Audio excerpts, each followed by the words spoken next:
ជួបទៀតហើយថ្ងៃនេះខ្ញុំបានស្គាល់កន្លែងមួយពិតជាពិសេសមែនទែនបងប្អូនតាក់ទងជាមួយនឹងបងប្អូនយើងដែលគាត់ពេញនិយមនឹងចូលចិត្តញ៉ាំជាប្រភេទមឹកអាំងថ្មីអញ្ចឹងណានេះមឹកកំប៉ុងមឹកធំហ្នឹងណានិយាយមែនទែនទៅខ្ញុំអត់ដែលបានឃើញទេកាលពីមុនមកទៅតែឃើញនឹងឯងហើយគេមានទឹកសុសជាប្រភេទទឹកត្រីកោះកុងយកម្ករយពីលើអញ្ចឹងណាហើយគេរយជាមួយនឹងអាជីនេះនិយាយពីថាឈ្ងុយអត់ទាស់តែម្ដងហើយនៅកន្លែងគាត់នេះបើតាមខ្ញុំដឹងដូចជាមានពីរប្រភេទបងប្អូនតាក់ទងជាមួយនឹងអាមឹកធំហ្នឹងហើយជាមួយនឹងអាមឹកកំប៉ុងហ្នឹងចង់និយាយថាអូហូយនៅពេលដែលគេយកមកលិញត្រឡប់ចុះឡើងត្រឡប់ឡើងហើយគេស្រូបជាមួយនឹងទឹកសុសហ្នឹងណារយជាមួយជីមកបងប្អូនចង់និយាយថាងុយមែនតើអានេះខ្ញុំមកនេះណាគឺមេកំពុងតែភ្លៀងអលឹមតិចទៀតអូបើសិនជាបានអីចឹងតិចបន្តួចទៅ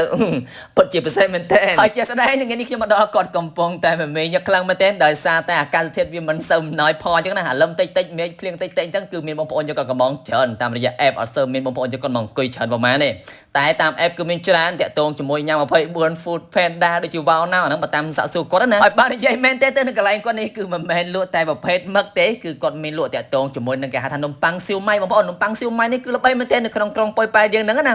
ិយាយមែនតើទៅបងប្អូនយើងនៅក្នុងក្រុងប៉ោយប៉ែតប្រកាសជាស្គាល់ហើយកន្លែងគាត់ហ្នឹងចង់និយាយថាដូចជាមិនមានអ្នកណាគេលក់ទេតាក់ទងជាមួយរបស់ទាំងអស់ហ្នឹងណានេះមានទាំងពីរពងទាចំហុយពងទាចំហុយពងទាកូនជាមួយនឹងខ្យងចំហុយផងគេហ្នឹងឯងប៉ុន្តែអ្វីដែលខ្ញុំចាប់អារម្មណ៍មួយទៀតនោះគឺបងប្អូនតាក់ទងជាមួយនឹងពងទាកូនគាត់ណាគឺគាត់បានកែច្នៃមកធ្វើរបៀបនេះបងប្អូនគាត់យកមកពុះគាត់ដាក់ជាមួយនឹងផ្សិតម្ជុលលាយជាមួយនឹងអាប្រភេទទឹកត្រីកោះកុងហានេះប្រភេទទឹកសុទ្ធដូចជាទឹកអំពិលទុំហ្នឹងនេះគេយកមកដាក់ចូលអញ្ចឹងទៅហើយគេលាយឡំទៅគេយកទៅដុតបន្ថែមអញ្ចឹងទៅប៉ុន្តែបងប្អូនឃើញម្ទេសគេដាក់ម្ទេសច្រើនប៉ុន្តែម្ទេសនេះដូចជាវាមិនសូវជាហឹលទេនៅពេលដែលគេធ្វើហើយណាដូចជាមិនសូវហឹលទេប៉ុន្តែសម្រាប់បងប្អូនយើងដែលមិនសូវចូលចិត្តហឹលសោះអូខេមិនចាំទេមិនចាំឲ្យគាត់ដាក់ឲ្យទេអាហ្នឹងយកឯកម៉ងបានប៉ុន្តែសម្រាប់ខ្ញុំខ្ញុំចូលចិត្តដែរហឹលខ្ញុំបានឆ្ងាញ់អញ្ចឹងណាហើយដល់ពេលគេយកមកដាក់ដុតចំហុយអញ្ចឹងបងប្អូនមើលគឺពិតជាតំណមែនទែនហើយវាភាយក្លិនវាមកណាអូចង់និយាយថ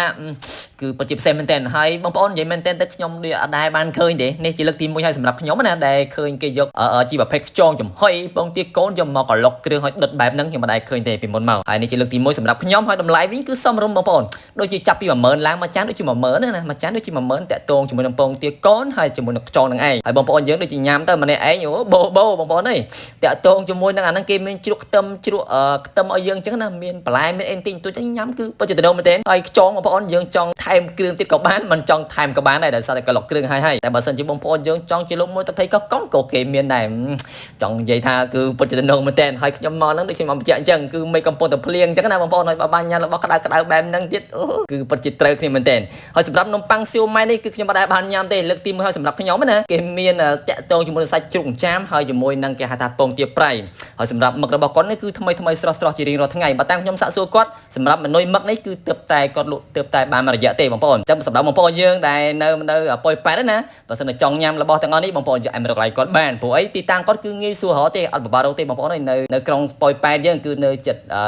្តសាសាមួយយ៉ាងណាសាសាមួយយ៉ាងអាផ្លូវគេហៅថាផ្លូវអីចាំខ្ញុំបញ្ជាក់ទីតាំងនៅក្នុងវីដេអូនឹងផ្ទុយវីដេអូចាំមើលបងប្អូនចូលមើលឲ្យចប់ទៅគឺដល់តែរកឃើញគឺមិនពិបាកទេហើយដល់ពេលឥឡូវឃើញវីដេអូហ្នឹងគឺចាប់ផ្ដើមក្លៀនទៀតហើយតាក់ទងជាមួយនឹងគេហៅថាមឹកអាំងហ្នឹងណាបងប្អូនអើយចង់និយាយថា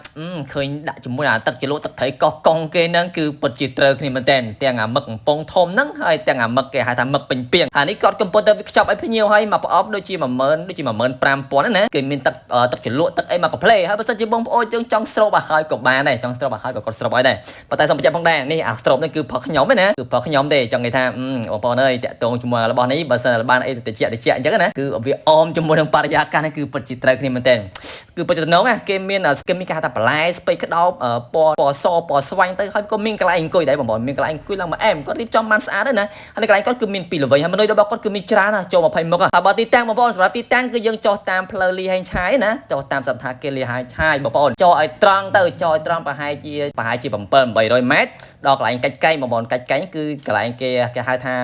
ភោជនីយដ្ឋានសាសាមួយយ៉ាងណាតាក់ទងជាមួយនឹងកូឡាំងភ្នំហើយគាត់គឺនៅនឹងកែងឯងគឺនៅជាប់គ្នាទល់ក្រោយខ្នងគ្នានឹងឯងគឺអត់ពិបាករកទេអូខេដូច្នេះហើយសម្រាប់ពុកម៉ែបងប្អូនយើងដែលចង់ញ៉ាំតាក់ទងជាមួយនឹងរបស់ទាំងអស់ហ្នឹងបងប្អូនយើងអាចមករកកន្លែងគាត់បានទីតាំងដូចខ្ញុំបានបង្ហាញចឹងហើយនៅកន្លែងគាត់ដូចជាចាប់បើកចាប់ពីម៉ោង2ថ្ងៃណាបងប្អូនម៉ោង2រសៀលរហូតដល់ម៉ោងដូចជាម៉ោង10បណ្ដប់ពេលយប់ដែរអញ្ចឹងសម្រាប់ព័ត៌មានបន្ថែមចាំមើលខ្ញុំនឹងដាក់នៅក្នុង comment សម្រាប់ម៉ោងសម្រាប់ពេលវេលាច្បាស់លាស់ហើយសម្រាប់ location ខ្ញុំនឹងដាក់ក្នុង comment បងប្អូនយើងអាចចូលទៅមើលបន្ថែមបានអូខេតែពីខ្ញុំមេលីគឺមានតែប៉ុណ្្នឹងទេអរគុណច្រើនបាយបាយ